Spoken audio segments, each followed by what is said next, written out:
Hello, and thank you for joining us today in our studies of 2 Samuel. Today we come to 2 Samuel chapter 16. Now, in chapter 15, Absalom is going to bring about his rebellion against David, and he has turned the hearts of many of the people from David over to him. So he now has the people behind him, at least to a large degree. Because of that, at the end of chapter 15, David is going to leave Jerusalem. Now, he's going to leave some resources and some assets in Jerusalem, but he is basically turning Jerusalem over to Absalom at this particular time. Here in chapter 16 is where Absalom is going to actually enter and set up residence in the city of Jerusalem.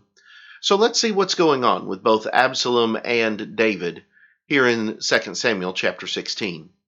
Beginning in verse 1, we read, When David was a little past the top of the mountain, there was Ziba, the servant of Mephibosheth, who met him with a couple of saddled donkeys, and on them 200 loaves of bread, 100 clusters of raisins, 100 summer fruits, and a skin of wine. And the king said to Ziba, What do you mean to do with these? So Ziba said, The donkeys are for the king's household to ride on, the bread and summer fruit for the young men to eat, and the wine for those who are faint in the wilderness to drink. Then the king said, And where is your master's son? And Ziba said to the king, Indeed, he is staying in Jerusalem, for he said, Today the house of Israel will restore the kingdom of my father to me. So the king said to Ziba, Here, all that belongs to Mephibosheth is yours. And Ziba said, I humbly bow before you, that I may find favor in your sight, my lord, O king. Now when King David came to Bahurim, there was a man from the family of the house of Saul, whose name was Shimei, the son of Gera, coming from there. He came out, cursing continuously as he came, and he threw stones at David and at all the servants of King David. And all the people and all the mighty men were on his right hand and on his left. Also Shimei said thus when he cursed, come out, you bloodthirsty man, you rogue. The Lord has brought upon you all the blood of the house of Saul, in whose place you have reigned, and the Lord has delivered the kingdom into the hand of Absalom your son. So now you are caught in your own evil, because you're a bloodthirsty man.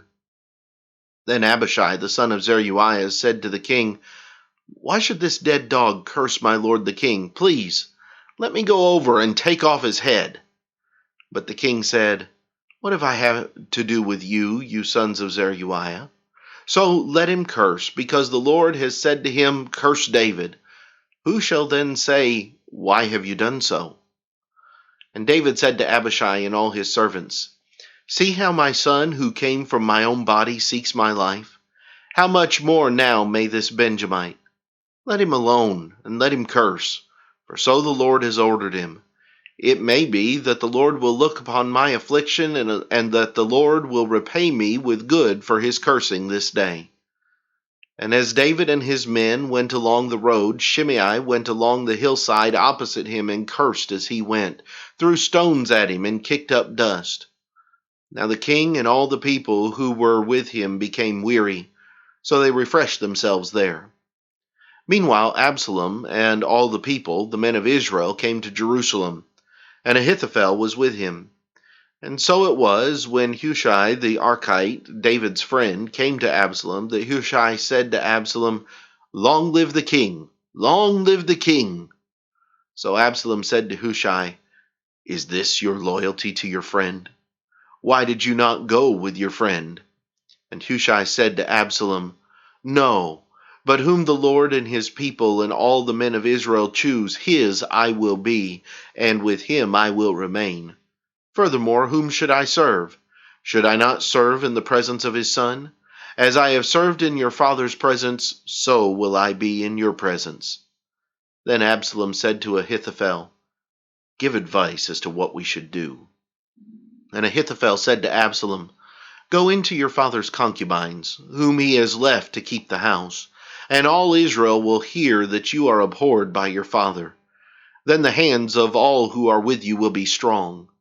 So they pitched a tent for Absalom on the top of the house, and Absalom went into his father's concubines in the sight of all Israel.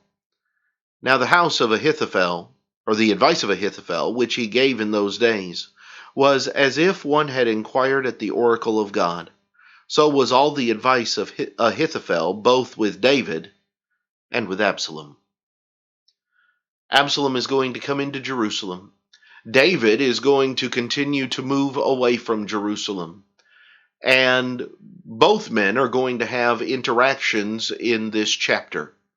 And so when we come back next time, we'll look at some of the things that we see here in this chapter, what they mean, and some lessons that we can take from them. I hope that you'll join us then. But until then, have a great day.